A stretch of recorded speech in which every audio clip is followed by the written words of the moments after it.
Ben from Santa Cruz Core Fitness, and we have the founder, general manager, owner, pretty much. And I started out as a personal trainer, and I started out as a personal trainer because I had chronic pain from an accident that I was in. And then as I've evolved, I've become more sedentary because as someone who then works in the business starts to work on the business and then sits at a desk. So my personal passion has become how to have a better work environment for myself and others, especially because I had a back injury, and like what you said, once a back injury, always a back injury. And so how can we prevent back injuries and other body injuries, and how can we get out of pain? And one of the ways that we can do that is by having a great work environment. So we're going to talk about it today. So it sounds like we said a little earlier what do people think ergonomics was. So it's a scientific study of human work. Ergonomic principles adapt work to a specific person by designing tasks, tools, or equipment to fit the individual's needs. So, what's your name, Detective? Steve. How tall are you, Steve? 6'5". Okay, and what's your name? Mark. And how tall are you? 5'9". 5'9". And how tall are you? 5'1". So we have 5'1", 5'9", you said 6'2"? 5. 6'5". 6'5". So all in the human population, there's all different heights, and ideally there's all different desk heights too. But everyone's body's so different and so unique, we can't have the same. Steve can't go in and sit at a desk that someone else can sit in because he's 6'5", or someone who's 5'1". It doesn't work. The body can adapt. The body's super smart and has an ability to do that, but then you can get pain because your body doesn't want to be in this kind of position for too long, if any time at all. So ergos is work, nomos is laws, so the laws of work. So you see in this picture right here, the woman's so excited because she's sitting on a ball. Some people really like that because it helps make the core actually have to work. It's not a stationary chair, and so it actually activates the transverse abdominals. Again, this may work great for this person, but may not work for me or for you, depending on what's going on with your body. Also, the height of the ball has to vary depending on the height of the individual. And if you look, it's kind of a funny picture, and I used it as a great example because though she may be sitting on a ball and it's nice and it is a modern idea, the angle of the eyes to the screen isn't ideal, and you can see that there's a bend in her wrist. So it's not, so one ergonomic thing, it doesn't mean that now everything's ergonomic. So we gotta look at the whole body. One of the things that I do with my work is we do something called functional integrative training. We look at the body as a whole, we see where there's function and dysfunction, work to correct for it. So just like in the workplace, we want to look and see where there's function and dysfunction, and then work to correct for it. So ergonomic goals, we want to find ways to make strenuous, often repetitive work less likely to cause muscle issues and joint injuries, but yet still get the job done. Keeping young bodies from wearing out prematurely and mature bodies from giving out early. So too much of a good thing is too much. So even if it's running or exercising, doing Zumba or doing CrossFit, any baseball, golf, anything that is fun and being out surfing, that's fun and being outdoorsy, too much of that can also be too much on the body and can cause wear and tear. I mean, you've all heard of sports injuries. So now we have repetitive stress injuries at work from maybe not doing something as fun, or maybe your work is as thrilling as a great day on the water. But that also can cause repetitive stress and cause dysfunction. A lot of times people don't see it as that because it's not necessarily something that happens so traumatically or all abruptly. You know, you get hit by a car on your bike and that's an obvious injury where it's like, oh, okay, you broke a bone. Whereas sitting at a desk, it seems like it happens all of a sudden, but it's the repetitive stress over time that causes that all of a sudden injury. I think you need the arrow to the right. Oh, okay. Just. Oh, right here? No, this one. Oh, right here. I think so. There you go. Oh, okay. No, I think we just hit that arrow for now. Oh, okay, great, thanks. So with ergonomics, we can have safer jobs with fewer injuries, increased efficiency and productivity, improved quality, and fewer errors, and improved morale. So when the body doesn't feel good, the brain doesn't function as well. So the better we can feel, the better productivity we have, and the happier we are. So what are some musculoskeletal disorders that you might find from sitting at a desk? Occupational disorders usually involve soft tissue. So muscles, tendons, ligaments, joints, blood vessels, and nerves. So you were mentioning, one of the people here was mentioning that they had ulnar pain. And that's probably from certain muscles being too tight related to the repetitive stress of the job. So everyone hopefully knows what a bone is. And then the muscle looks like this. It's made up of filaments. We have tendons that bind the muscle to the bone that are like, right here's a great example. And then we have ligaments that attach bone to bone. Okay? Just kind of getting a definition of terms here. Then we have cartilage. The cartilage this is a knee joint, and the cartilage is between the two bones, and it supplies its padding in the joint to be able to provide cushion. And then we have blood vessels that help to circulate blood and oxygen throughout the body. And then we have nerves that can cause tingling or numbness or allow us to touch things or have a sensation of touch. So 60% of all work-related injuries are MSD, which is multi-stress disorders. So numbness, tingling, and stiffness. So notice the areas that we're showing you: fingers, wrists, and hands, and then low back. Those are really common areas of injury. So the types are eye strain, neck strain, wrist sprain. Tenosynovitis is actually another word for that trigger finger from doing something too repetitively, even like being on the phone or using a guitar too much or using a mouse or typing. And then carpal tunnel syndrome, which many people have heard of. It's a popular one. So then we can go into a little bit deeper about medical terms like tennis elbow is another word for that is epicondylitis, inflammation of the tendons of the elbow. So the pieces that hold the bone to the bone become inflamed from too much movement. Trigger finger, tenosynovitis is what I was saying earlier, causes painful locking of the finger while flexing. Pitcher shoulder, rotator cuff tendonitis. So it sounds so, like, oh, I have to be a golfer, I have to be a pitcher to have these. Oftentimes it can come from things like this, which is not a very big motion, but it's just from the mouse. White finger is a medical term, is Raynaud's phenomenon, which is constriction of the blood vessels in the hands and fingers. And so when you get that, then it actually can, you can see your fingers kind of go blue or lose color. Digital neuritis is the compression of the nerves along the sides of the fingers and the thumbs so that you lose feeling from maybe being at a desk and having it being propped up like this. So what's wrong with this picture? So I take my work home. I don't know if you all take your work. Did anyone take your work? Do you take your work home, work at home? Or maybe you get bored of sitting at your desk and you're like, I want to change. I want to sit in the lounge chair. So here you can see the body flexing here. And so this puts pressure on the low back actually because all this weight's kind of flexing forward. It's not supported. The shoulders are hunched. The chin is thrust. The head is heavy. So on this part to right here is called your cervical spine. So the head is now having to be supported just by this particular part of the spine. The screen is too low for the comfortable eye scan. So also the brain is putting pressure on the frontal lobe of the skull. The chin is thrust forward, and there's not enough air between the computer and the legs, so it's causing unnecessary heat, and that actually has electromagnetic waves and radiation that are touching your body, kind of like cell phones.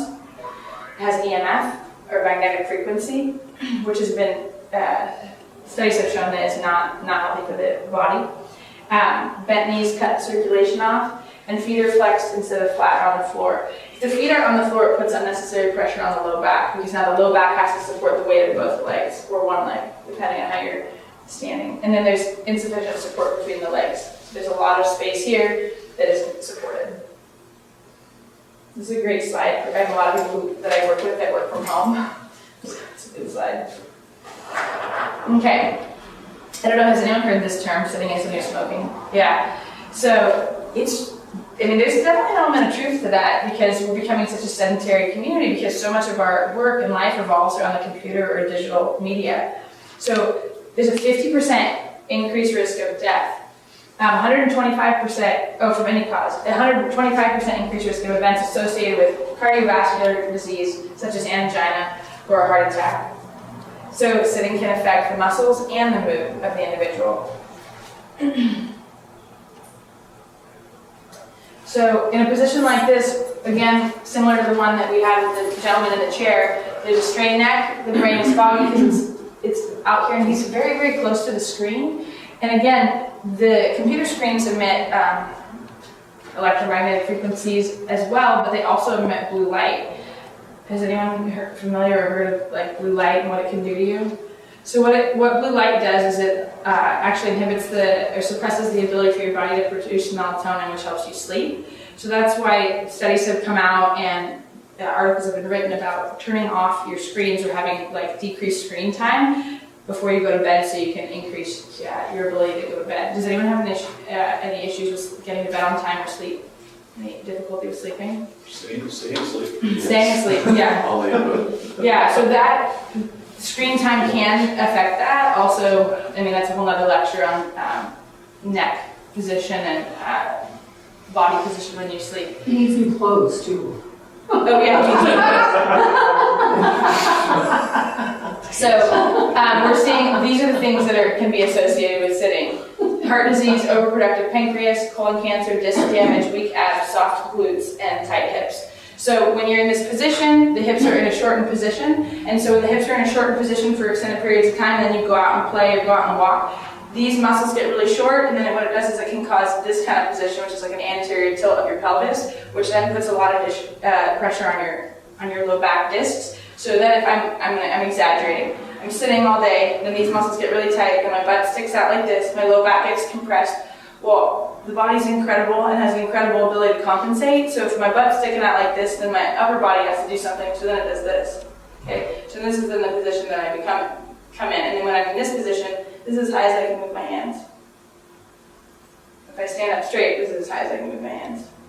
So when one joint is affected, my point is when one joint is affected, all of the joints it's a cascade of events. It's not, you can't just isolate like, oh, it's only my wrist or it's only my neck. Everything in the body is connected and it works synergistically.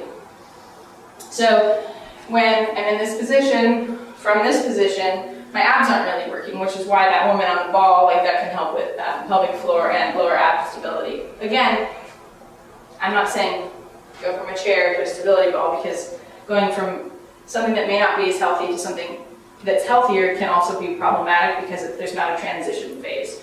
So let's say you get a standing desk, it doesn't mean stand for 8 hours. Don't go from sitting for 8 hours to standing for 8 hours. There has to be a progression. Because the body, again, even though it's a good change, it's a change and it's dramatic, so you want to be careful. Well, this is really pixelated. But you can see how we started and the evolution of our environment, so we're kind of getting back to where we started a little bit. Okay, so what's right with this picture? So let's say that we don't have the opportunity to have a standing desk. What does it look like to sit at a desk in a healthy way? There's so many things that we can do. So sufficient indirect lighting to prevent eye strain and glare. A lot of times you can get films that cover the computer screen that can help with that. Or on my computer, it's a 2-year-old computer, you can get a program that's free off the internet. It's called Flux for the, I think PCs and Macs, but what it can do is it can create different levels of, brightness depending on the time of day. So for me, I'm on my computer a good amount. I put it on like evening time, so it's kind of a dimmer, it doesn't have as much blue light. And so what it does is it allows me to be on my computer a little bit longer. So you want your monitor to be at eye level to prevent the hunch.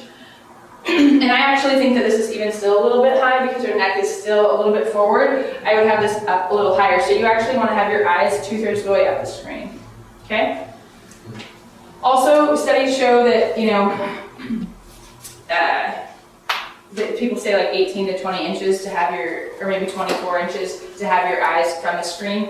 And that's okay. I mean, I think that with the ergonomic rules, there are still adjustments that can be made. You want it as far away from you as it can be, where you can still see it. So you don't want it to be like, oh, it's so far away, but I can't, you don't want to have this. You want it to be a good distance away to where you can still see the screen and not feel like your neck is straining. Okay?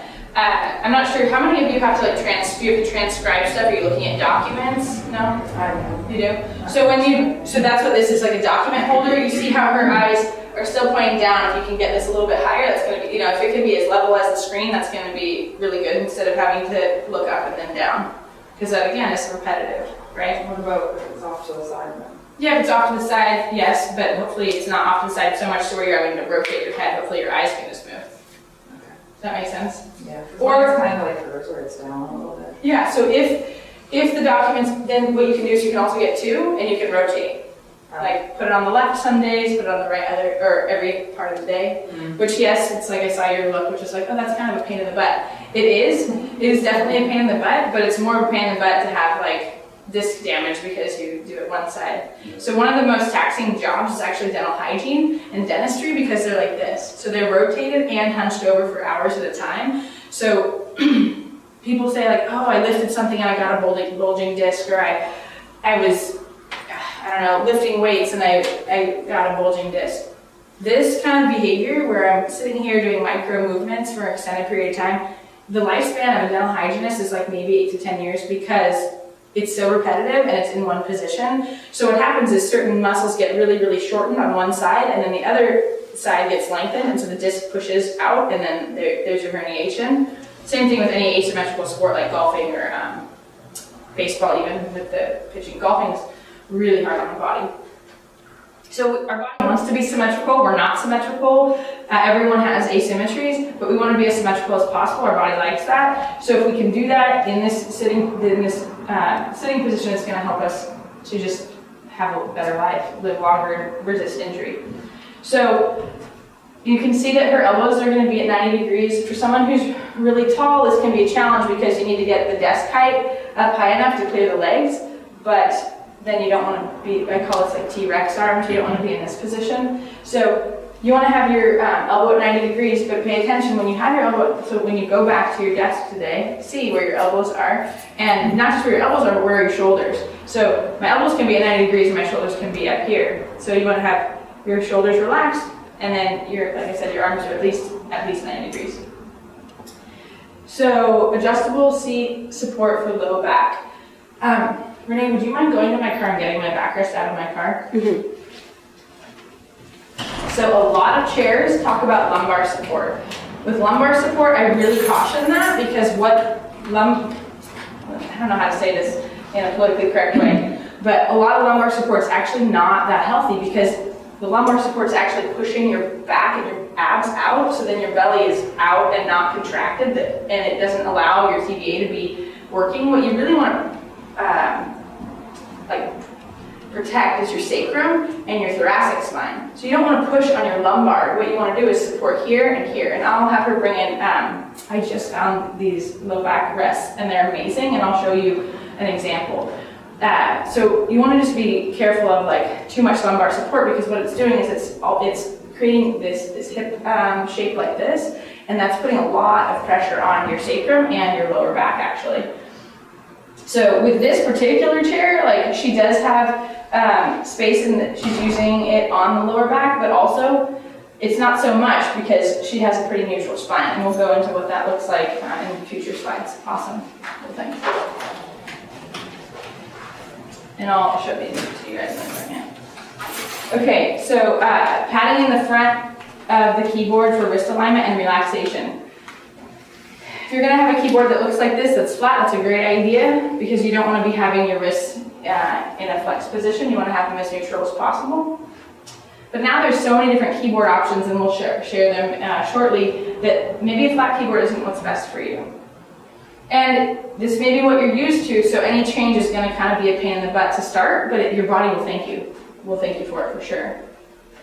A lot of times if the person's smaller and they need a footrest, that's okay. The only concern I have with a footrest is that it then limits, you're only thinking about putting your feet in that one spot, so again, that's really repetitive. If you can get your legs to straighten a little bit and bend a little bit throughout the day, that's going to be really healthy, so you may just need to move the footrest around.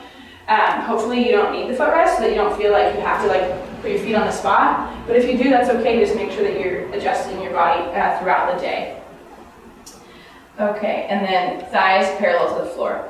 What's interesting is you're not just, you don't just sit at work, you drive, right? You drive to work, maybe you commute sometimes. Does anyone, what's the longest commute? How long does it take you to get to work in the morning? Anyone? Just minutes. A minute. So you have this is for the people over the hill. So you are so lucky that you only have minutes. But let's say you're traveling for the weekend and you're going to Sacramento or Tahoe or to the city or wherever it is that you want to go. How you sit in the car also is sitting. And we saw in the previous slide that any amount of sitting can shorten your life. So you want to have these same ideas when you sit in your car. So when you sit in your car and it's a bucket seat because you're driving, how flexed is your back? So flexing is, this would be flexion. So a lot of times if you're a tall person, you're sitting in like a car that's kind of low to the ground, your low back has a tendency to be a little bit more rounded than it's ideal. Also for, crash ratings, a lot of times car seats, they are pressing up into your, this part of your body, into your thigh, and it's decreasing the angle here. So instead of it being 90 degrees, it gets a lot smaller, and then it puts you kind of in this position. Also, the headrest on the car, instead of it being in like what we would like to think is a neutral position, it's forward because it helps to protect against whiplash, which is all good, but what it does is it kind of creates this more like cervical spine kyphotic look. So for me, what I do, and some people they use towels or whatever, I use a wedge, and I put a wedge and I sit at it at my desk, and I also sit at it in my car. And so, I mean, you can even see here that like this part of the seat is higher than this part of the seat. So what it's going to do is it's going to put pressure on underneath my legs in a way that is not going to feel very good if I'm sitting here for a long time. So yes, this is foam and it will compress a little bit, but what it's going to do is it's going to put my legs more at 90 instead of like, you see the difference? I can't. So I use this when I drive. So getting something like this can be really beneficial if you can't necessarily adjust your chair. You bought your car, you can't necessarily like take your chair out of your car and get a new ergonomic chair for your seat for your car. So just investing in something like this can be really helpful for your low back. Because if I'm in this position, what happens is my pelvis rounds and now my back is like flat against the back of the seat, and my abs are totally disengaged, not working at all. And what's happening is here are your discs, and if I'm in this position, it's doing this. So my disc, the pressure on my disc is asymmetrical. Okay? So finding supports that can help you is one of the key things that you can do. So this already my back is now not touching the back of the seat, which is fine. Just unplug their mic, hold on.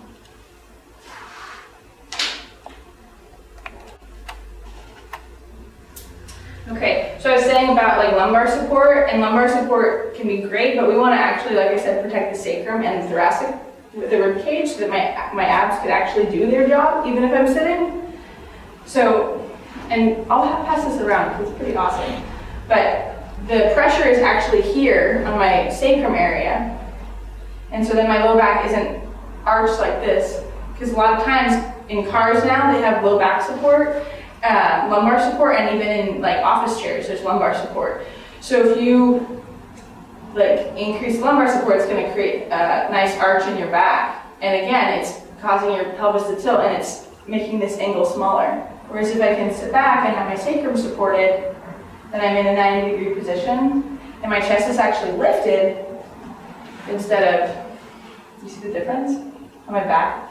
So there are things like this that you can purchase that can help to improve your posture. But in an ideal world, you have this chair at your desk or in your car that does all this for you, but oftentimes it doesn't do that, so these things are helpful. So don't think you need to go out and buy a new car because of the way your seat is. There's adjustments you can make. That's what some people have. I mean, I had a back injury and I sold my car and got a new car because it didn't work. And what's going to work for one person is not going to work for the other person. So just keep that in mind. So we're looking at an upright position here, which again, you're at 90 degrees, and that's a healthier sitting position. Here you have a reclined position, which may temporarily feel better. What's happening is your hips are are at a lower angle than your knee joint, and it's compressing this area, and it's cutting off blood supply. This is a little bit better because you're at like a 3/4 standing and then standing position. So these two and this one would be a more ideal work position. I know that OSHA thinks this one's okay, but I don't. Okay. So there are computer programs that you can, if you've already gotten or not. The thing is, the body changes. So what's going to work for you today may not work for you in 6 months. So I encourage you to talk to the ergonomic person who's coming in and doing the measurements and having them reevaluate you as your body changes. Also, depending on how tall you are, you can, like, there's computer programs where you can type in, like, oh, for someone who's 5'7", it suggests that the desk height is X. So you can definitely do that on your own if you can't. Like, let's say you have a home office as well. So you're seeing here that this is much better than doing distances here. It's about 3/4 of the way up the screen. The elbow angle is at 90 degrees. This person has a wrist rest and then an elbow rest. I caution the elbow rest because, again, if they're too high, you're going to have this shrugging sensation in your shoulders, and that's going to shorten your muscles over time. So pay attention to the wrist height. In an office chair, you want these to be able to adjust, you want the back to be able to adjust, and then the seat height to be able to adjust. And in all these lower back supports that I'm showing you, they're like the one that I showed you. They're not putting your back into extension in the lower body. So if you feel like you're like arching your low back and it's lumbar support, like think again and try something that puts it a little bit more neutral. So you want your, when you stand and then when you sit, you want your hips in alignment with your shoulders and then your head. Okay, anything else is not going to feel as good over time. You can do it, but that's when you're going to really get an injury. Okay, so ergonomics on the keyboard. There's something for everyone. There's the ones that the computer comes with, which is just a nice little rectangle. Doesn't really provide much support.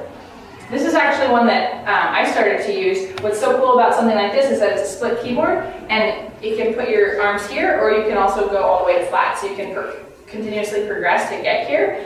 The reason why that's so helpful is that it's putting your body more in a neutral position. So your radius and ulnar are the two bones in the wrist, and when you're in a pronated position like this, the bones cross like that. So when you are in more of a neutral position, it's not straining the body. And then they're interesting, and they have like divots you can see. And what that does is it helps to like keep a straighter wrist. And then there's keyboards that some have like an S, or there's split keyboards like this. What's nice about split keyboards is that, I mean, the keyboards are not as wide as your shoulders. And again, everyone has different shoulder width. So ideally, I can put my hands here, but if I'm using a laptop or if I'm using a traditional keyboard, it goes like this. So I'm internally rotating, and that affects the rotator cuff over time. You're going to use a laptop again, but you want to limit the amount that you're using those type of things if you don't have to. And then with a mouse, there's on a laptop, there's those track pads. So you're kind of doing things like this or like this, and what it will do is it will create tension on your wrist and lower arm muscles. So again, same thing with the keyboard is that keeping your having the mouse in a side mouse like this, it keeps the radius and the ulna in a better position. There's also I guess it's a mouse. It's like they have them where they're like go across the keyboard. It's like the base of the keyboard, so it doubles as a wrist like cushion, and you use just a dowel and it just moves like this. So there's so many different things that you can use, and it's just finding the right one for you. They also even have like styluses that look like a pen. Okay. So ergonomic pens. So getting pens that have, this one's kind of interesting one. I've never used a pen like that, but you want to have a lightweight but heavy enough pen that doesn't require so much pressure. And same thing with pencils. A wide grip, and then a gel tip for good ink flow. Things that maybe you wouldn't even think about. But the harder you have to press and grip, the more strain it is on your hand and wrist.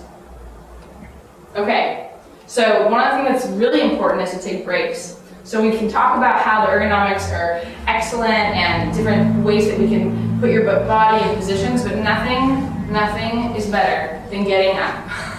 So if you can, try and go outside throughout the day, even just for a few minutes. Set a timer, 5 minutes every hour, get up and move around. One of the things that I do is I have a water bottle at my desk. I try and drink 4 of these a day. And if I drink enough an hour, it makes me go to the bathroom. So I have to get up because I have to go pee.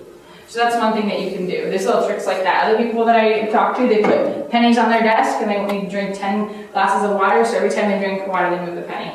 And so that's how they remember it. Also on your phone, or there's apps on your computer you can get that are like, bing, bing, bing, get up and move.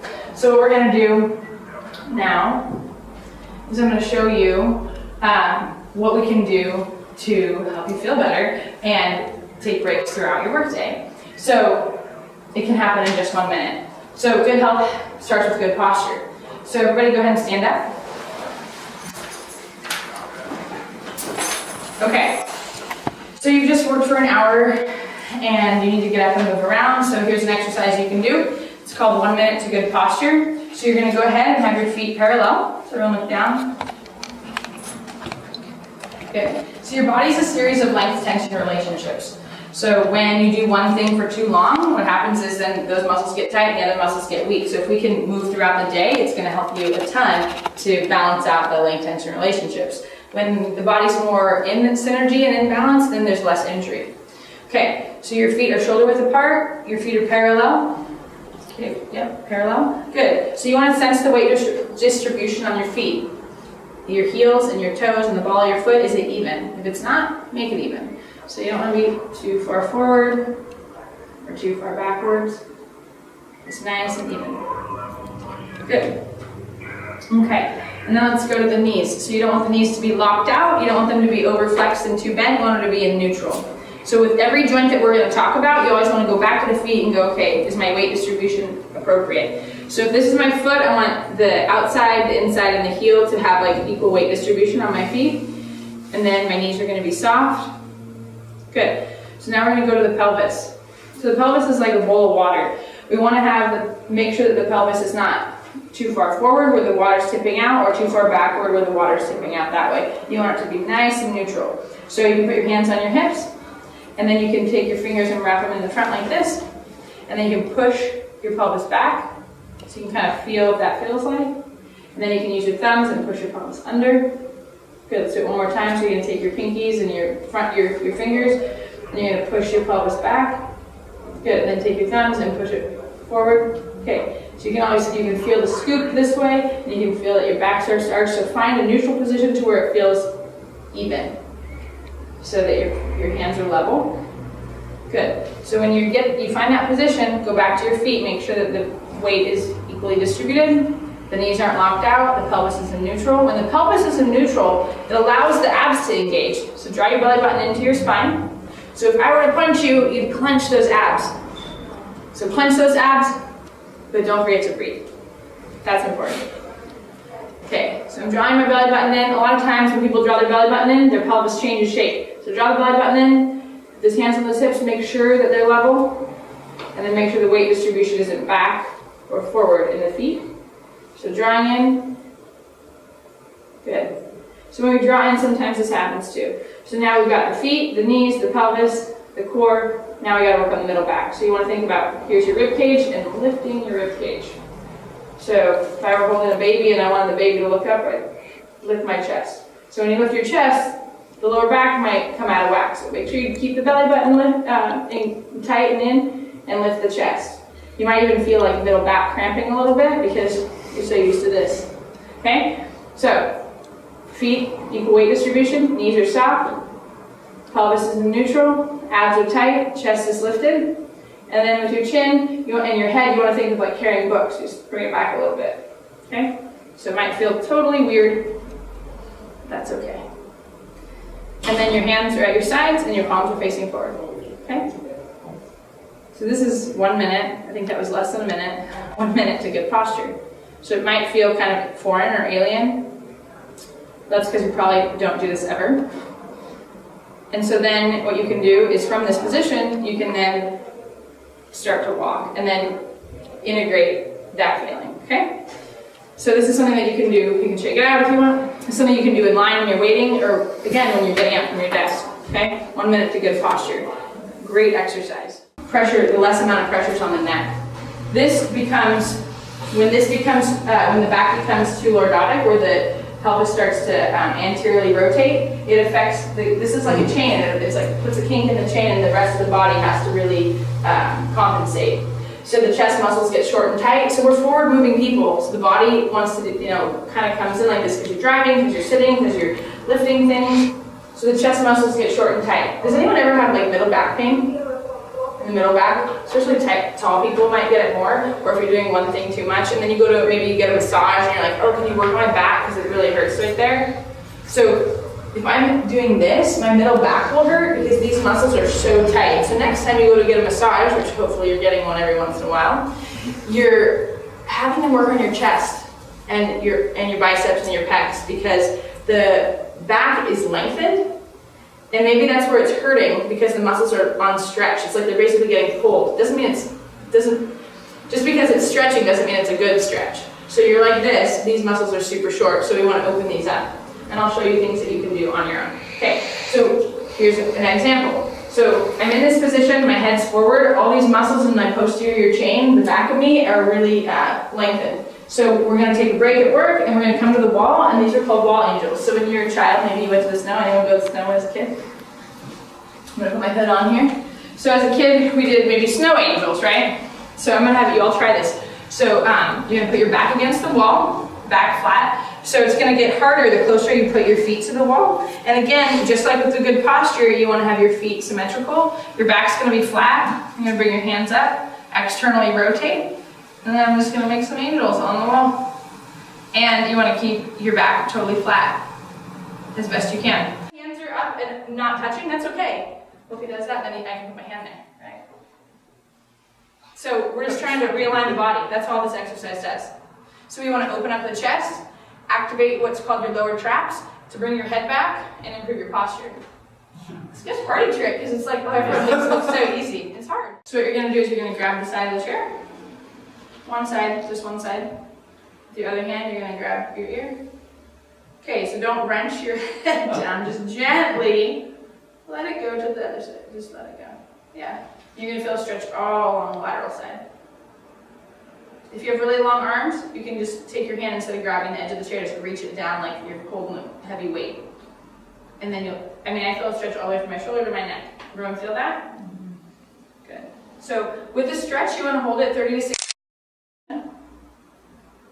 Good, and now what you're going to do is look down and smell your armpit. Are you sure or unsure? No, I'm kidding. Okay, and then this might change the stretch. And you might feel it a little bit more on the base of your skull. Okay, so you're still looking at your armpit. Now what you're going to do is keep the angle of your, keep looking down with your head. Now move your eyes up, look up with your eyes, and then let your head follow. Then look up to the sky. And you might, again, feel it a little bit differently. Okay. All right, now let's switch sides. And then you might notice, like, my right side, I'm right-handed, so my right side is tighter, so I might hold this stretch longer, or I'll start with the right, go to the left, and then go back to the right. So it'd be tighter as you're leaning toward the right side? As I lean away from the right side, yeah, I'm stretching the right. Good, and you're either grabbing the chair or reaching down.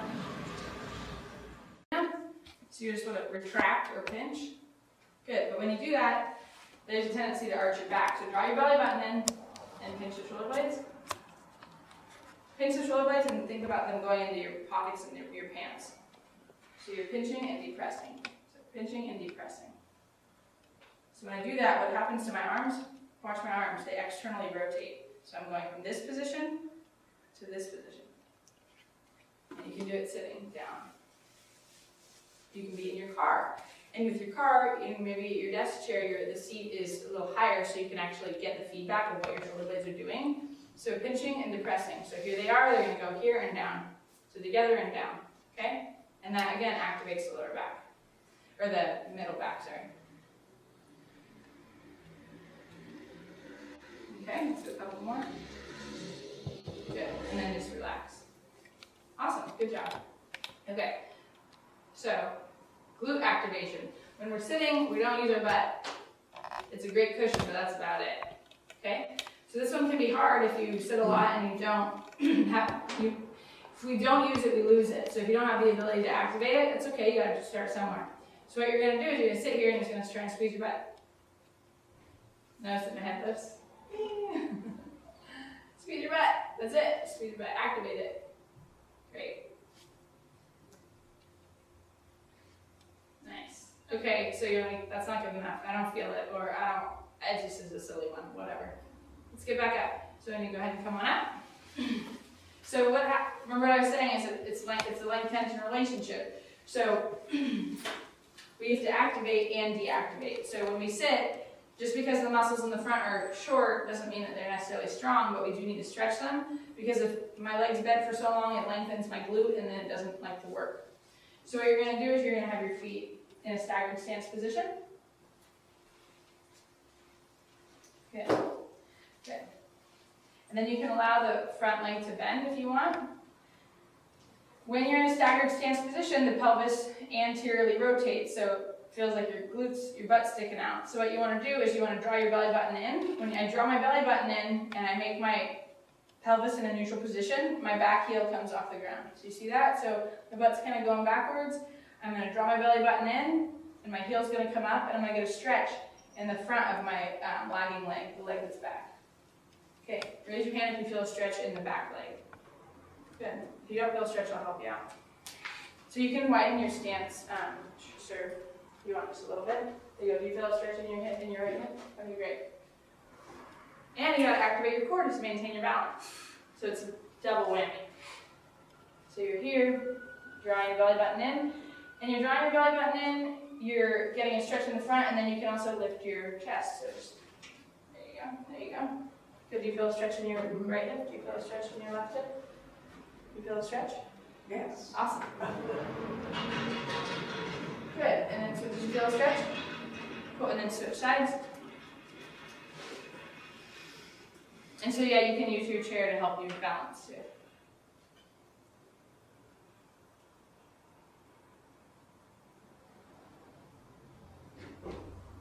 Nice. So your weight's kind of equal between the 2 feet. You're drawing your belly button in. Also, you can activate your glute. You want to get a bigger stretch, squeeze your butt on the leg that's lagging, and that'll intensify the stretch in the front of that leg. Nice job. And then go ahead and relax. Okay, we're going to do another one. So you're standing, your feet are together. Good. Feet parallel and together. This is a great one because it works with the neuromuscular connection. It helps with balance, helps with core stability, it helps with hamstring activation, and it helps with length of the front of the body, the quads. So what you're going to do, you might want to go ahead and, let's everyone get next to a chair actually.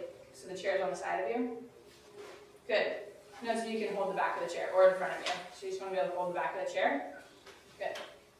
Everyone can hold the chair? Okay. So you can use your chair, your desk, or where the wall if you need to. What you're going to do is you're going to draw your belly button in. You're going to keep your chest lifted, bend one leg, and then bring that heel to your butt. So squeeze your glutes, squeeze your butt, and bring that heel to your butt. So you're going to feel, good, good.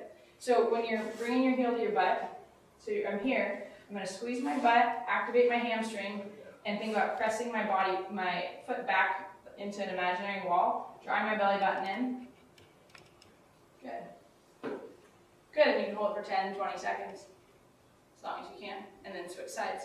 So what that does is, like I said, it's going to activate, when I'm doing this, the standing leg has hip stability work, so before you even lift, you want to keep your hips nice and tight and squeeze your glutes, and then bring the leg up and bend the knee. So I'm here, here, and then I'm getting hamstring, I'm getting length here, glute activation, core activation, and it's in a 2-foot square space, right?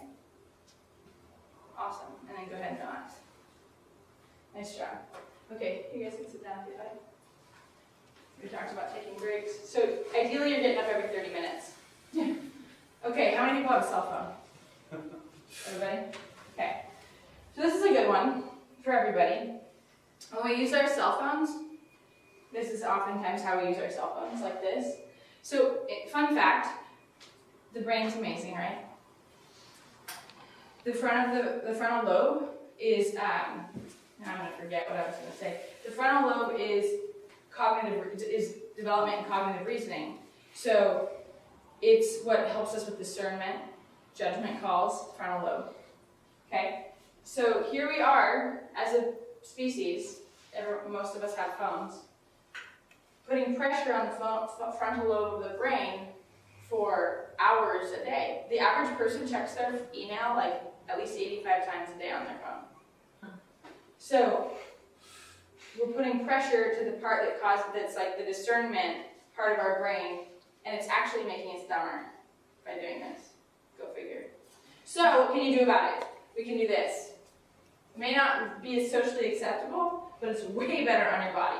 Remember, look at the strain in this person's back and discs. So then you're just doing this. Blah, blah, blah, blah, blah, blah, blah. You're texting or whatever it is that you're doing.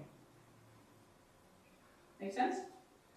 That really helps your back and neck. And also, if you can or need to, you can increase the size of all the stuff on your screen to help with eye strain. And on your phone, there's an app that's a setting that's a brightness setting. You want to tone that setting down and make it a warmer screen to help with the blue light. And if you have your phone, how many people have their phone in their bedroom when they sleep? In the bedroom? Mm-hmm. I do. Anyone else? The tablet. The tablet, okay. TV, computer, anything in the bedroom? Okay, good. So ideally, no screens in the bedroom to help improve your sleep. So when your head is at 0 degrees or like neutral, it's 10 to 12 pounds on your body. When it's 15 degrees, watch the phone. 27 pounds. 30 degrees, 40 pounds. 45 degrees, 49 pounds. And your brain is sitting there again on the front part of your skull. 60 degrees, 60 pounds. That's a lot of weight on the neck, on those discs. So if you're doing that at least 85 times a day, that's just checking email 85 times a day. So how much are you texting? How much are you surfing the internet? Right? That's a lot. So 60 pounds, talk about neck injuries. It'll be an all of a sudden might hurt my neck, but it's like, no, it started when you were however old you were when you got your phone. And it's especially important as young people because, I didn't grow up with a cell phone, and maybe you guys didn't either, but everyone now, has access to these type of devices and tablets. So with little kids, it's a huge deal because by the time they're going to be in their 20s, they're going to have neck issues. So you got to get up and move. That's like number one. The body, whether it's a good thing or a bad thing, or like at work or exercise, the body needs to change. The body doesn't like to be in one position. It doesn't like doing anything repetitively for extended amounts of time. It can do it up until a point, and then the body shows pain. And when there's pain, that's the body's alarm signal going, hey, pay attention to me, there's dysfunction. So we want to try and be proactive with ergonomic evaluations and ergonomic settings in the workplace, holding the phone up a certain way, having positions when you're driving, getting up throughout the day like we talked about. That'll all prevent injury, and it'll help the city, because you guys are employed by the city, right, to have less work comp cases. Because 60% of them are from repetitive stress disorders. Just sitting at a desk. Any questions? Do you have like the instructions for those exercises? Oh yeah, I can email them to you. Okay. Yeah. So you can get them out to. Yeah, absolutely.